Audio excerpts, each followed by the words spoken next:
Mother's Day is a fantastic opportunity to thank the women who have sacrificed so much of their time, energy and very bodies to bring us into existence, nurture us and prepare us for the world. As the new father of a 4-month-old baby girl, watching the struggles and sacrifices of her mom has brought into sharp focus the degree to which the efforts of even the most conscientious dads cannot begin to compare to the struggles and sacrifices of pregnancy, childbirth, breastfeeding and other care. Even for both sexes, raising a new child provides an opportunity to re-examine the contributions of our own mothers and the profound commitments they made to us that we all too often take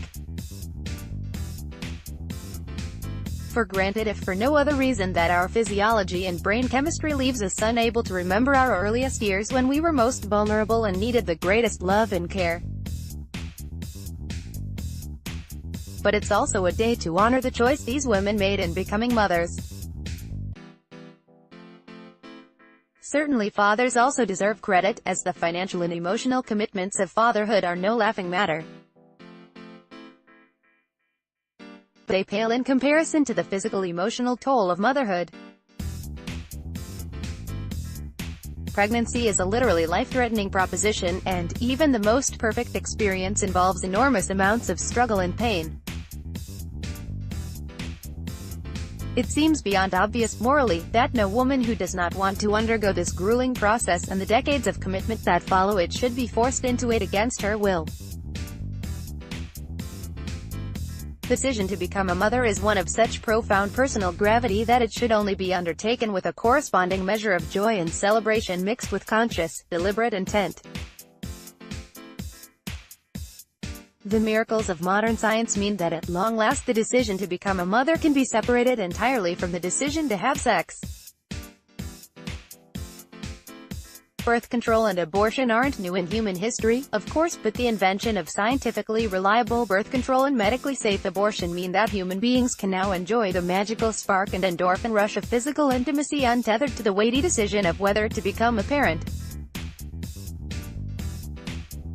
No longer do young lovers need to delay sharing a physical bond out of fear of making a 20-year commitment to a child and to one another at the expense of their personal, educational and professional development.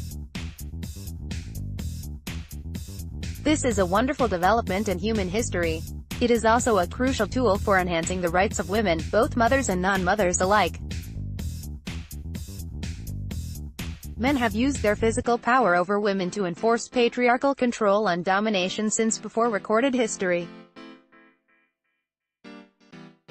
This physical power includes not only brute strength enabled by sexual dimorphic muscular structure, but also the fundamentals of reproductive biology.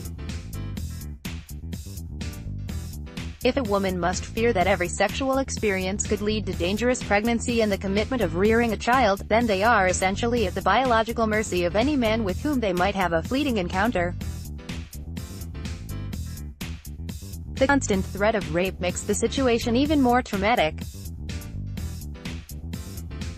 The fact that simple societies prior to complexification organized themselves by kinship rather than profession gave men not only a personal but social incentive to maximize control of women's reproduction, leading to repressive constructs around female sexuality and nearly universal global conditions of gerontocratic patriarchy.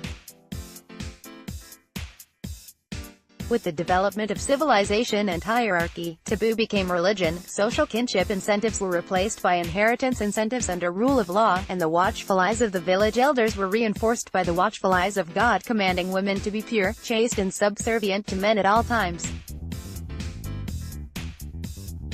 Civilization is a double-edged sword for women's rights.